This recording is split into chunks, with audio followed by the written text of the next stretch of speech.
Hello, and welcome back to Talking Truth Ministries, where my goal is to share the truth, the whole truth, and nothing but the truth to the best of my ability, with the ultimate goal of leading people to the truth, and the truth being Jesus Christ, who said himself that he was the way, the truth, and the life.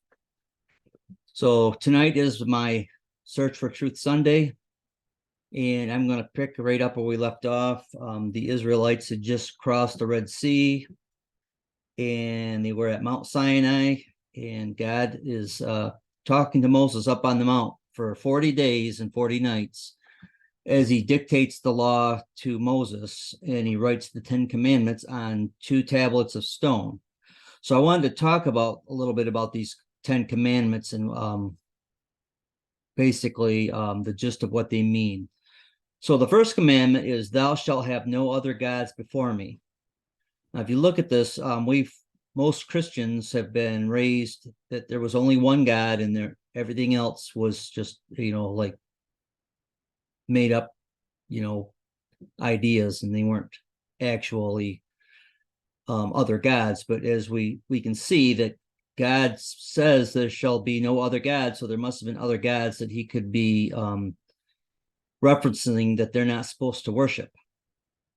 So, and according, I've been following along, there were other gods. In fact, all the gods of Israel, or all the gods of Egypt, had just been judged by Yahweh, the Most High God, during the Exodus event. So yes, there are other gods, but the Israelites were not allowed to even acknowledge these other gods. The second commandment is, thou shalt not make any graven image. So, of course, they weren't supposed to have graven images of the gods that they weren't supposed to worship, but also Yahweh instructed them not to make any graven images of even what they thought he looked like, or to represent him. And one of the main reasons for this was so the idea behind the idol was, it was a way to bring the deity that idol represented basically under the control or of the worshiper through the use of this idol. They had what was called the opening of the mouth ceremony, where they would have a ritual and provide like sacrifices and other ritualistic drink offerings and stuff.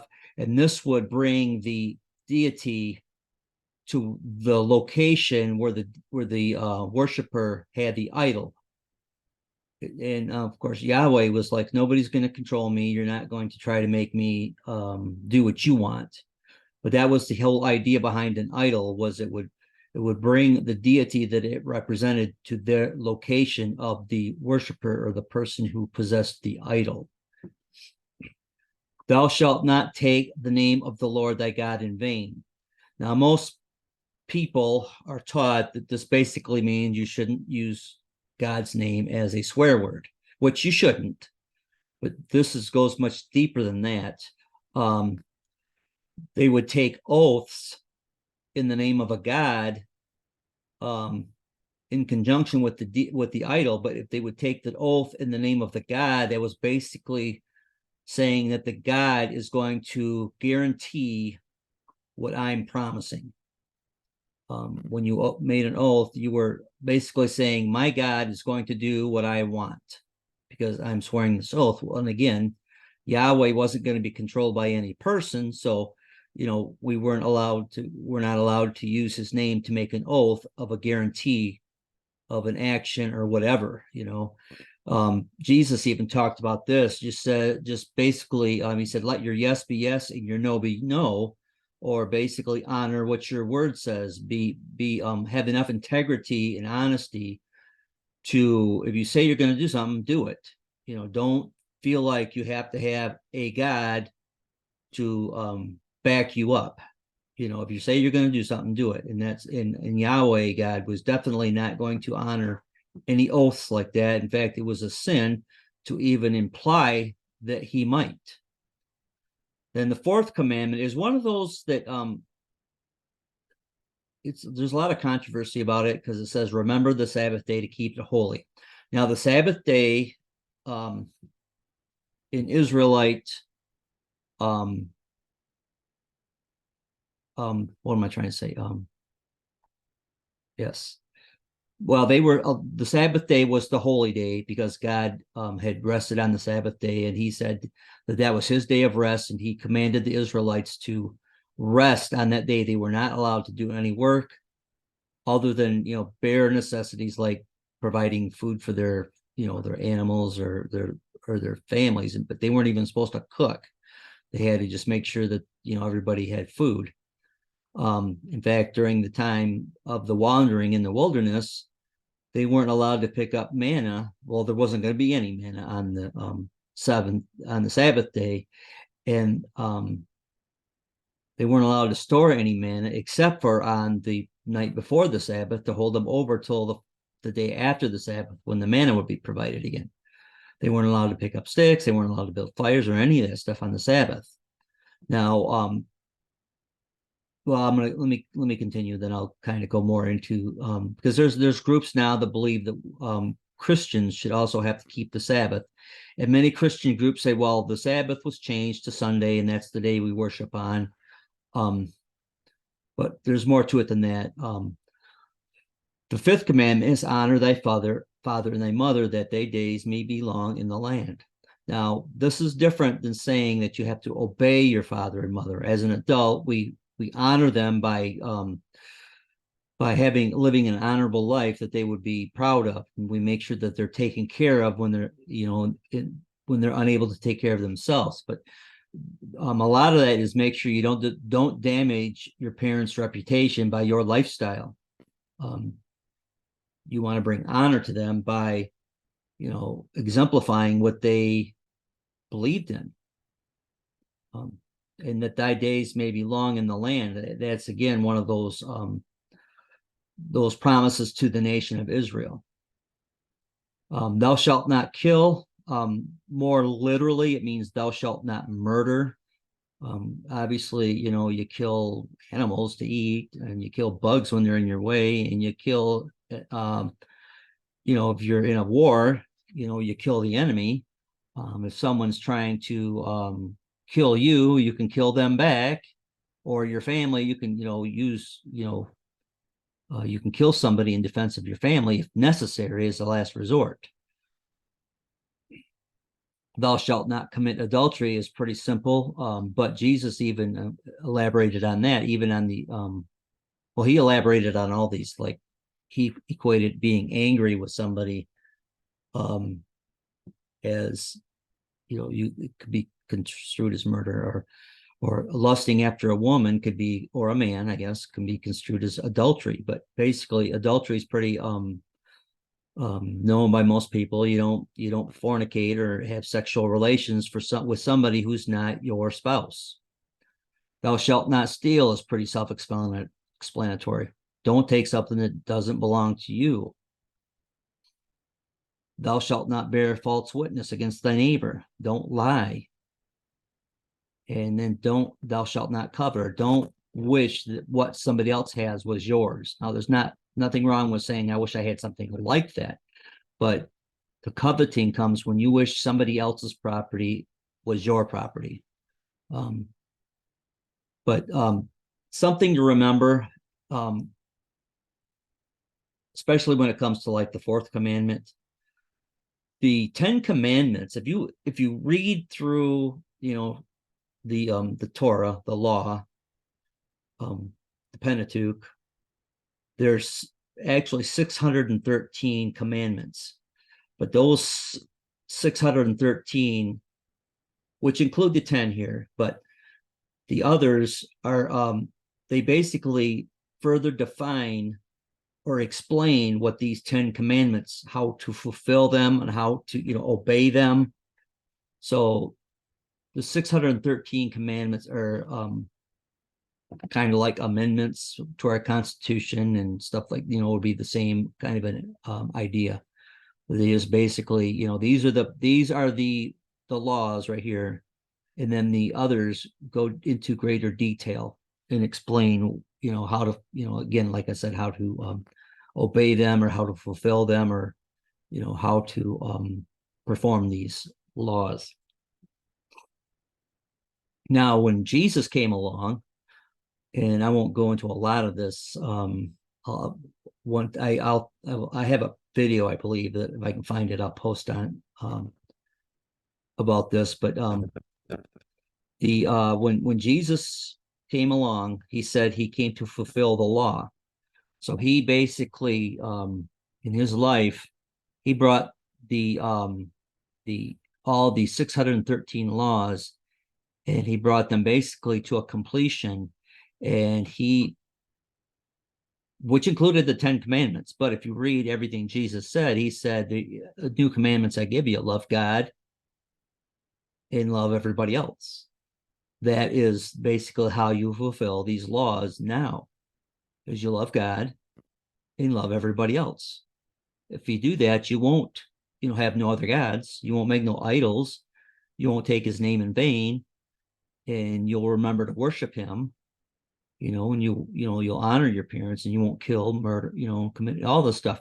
If you follow the law that Jesus said, the two commandments, love God and love your neighbor as yourself, then you will fulfill all the rest of the commandments.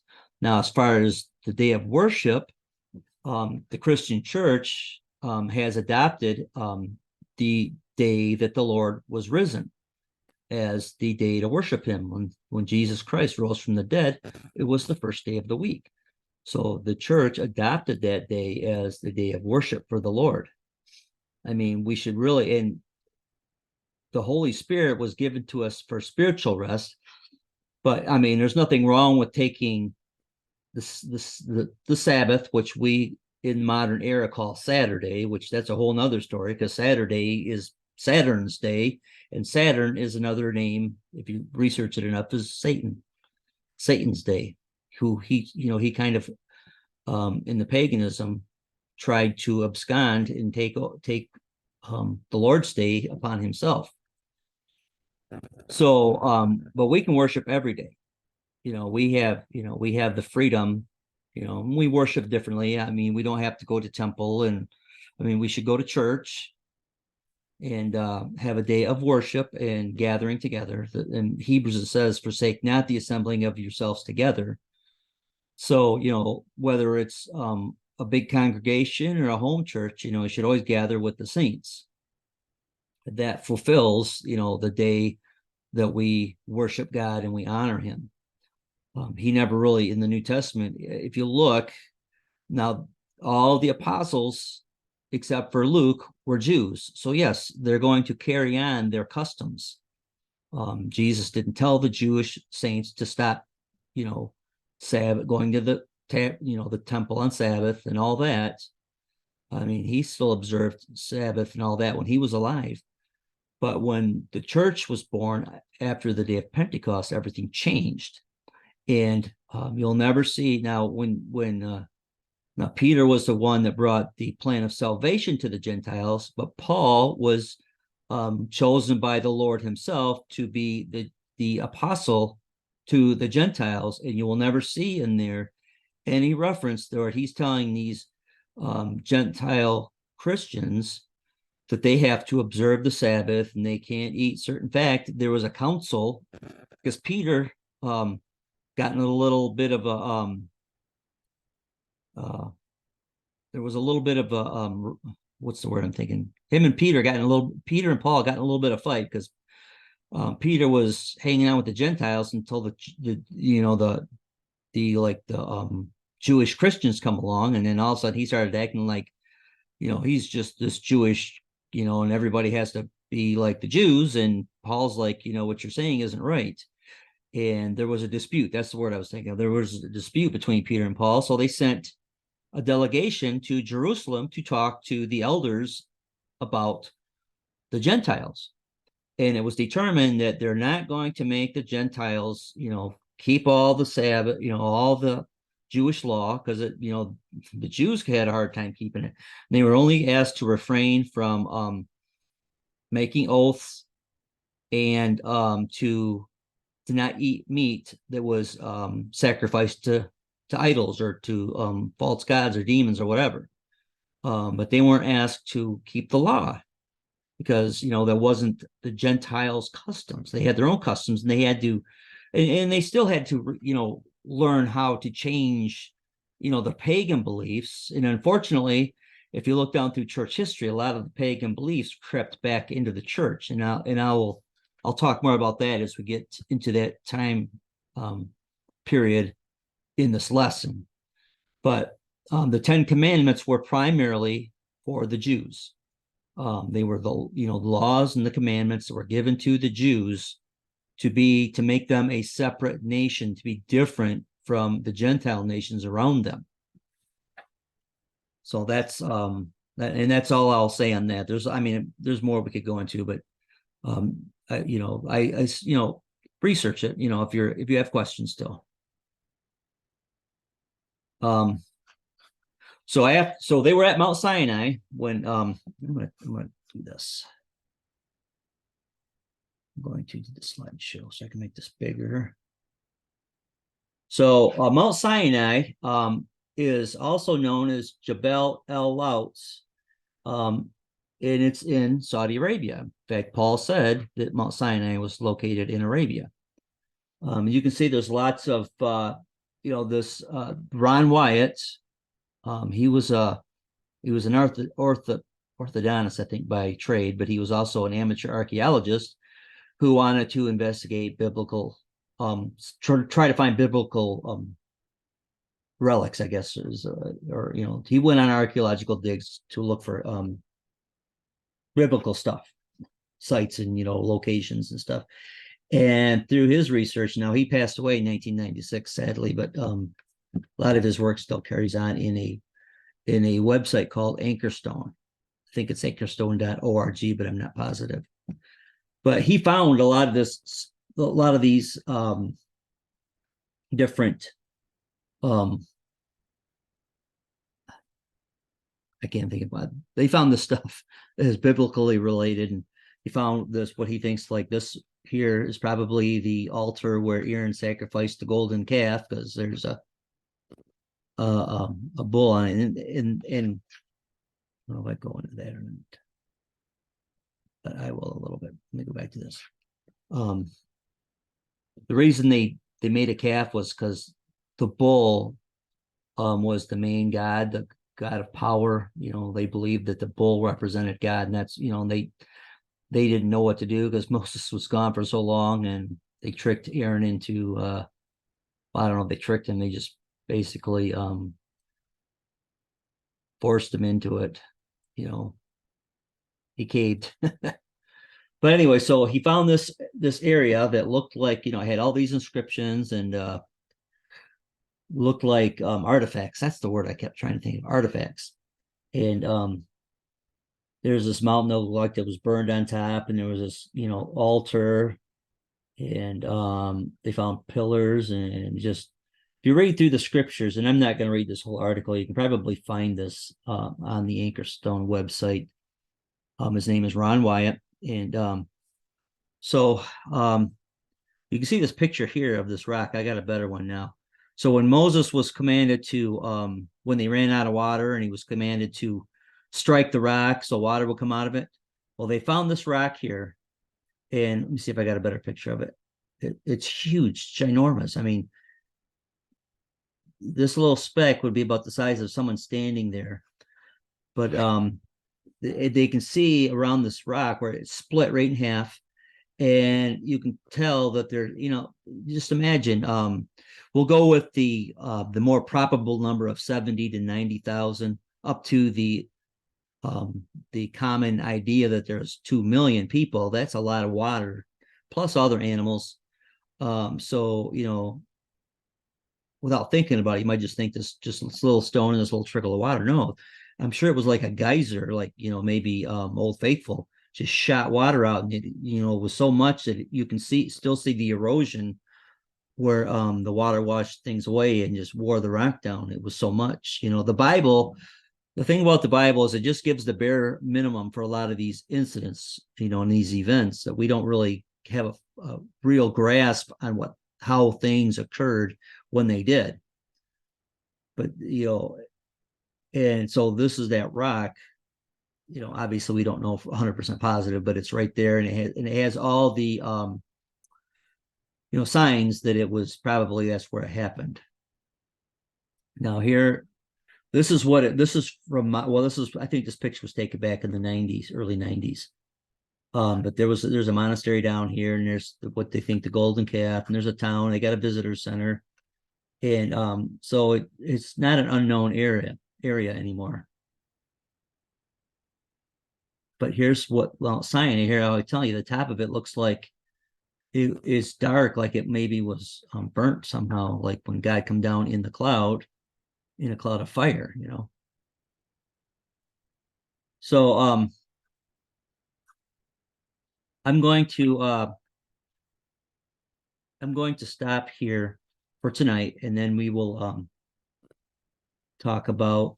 Let me see. Let me scroll ahead and see what we got going on here. Yeah, this is the next time I'll talk about the tabernacle and all that was involved in that.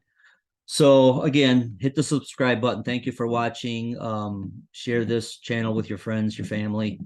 I'm not, like I said, I'm not the most professional here. It's just me in my basement, wanting to share God's truth, and how he's, helped me understand it. And so God bless and good night.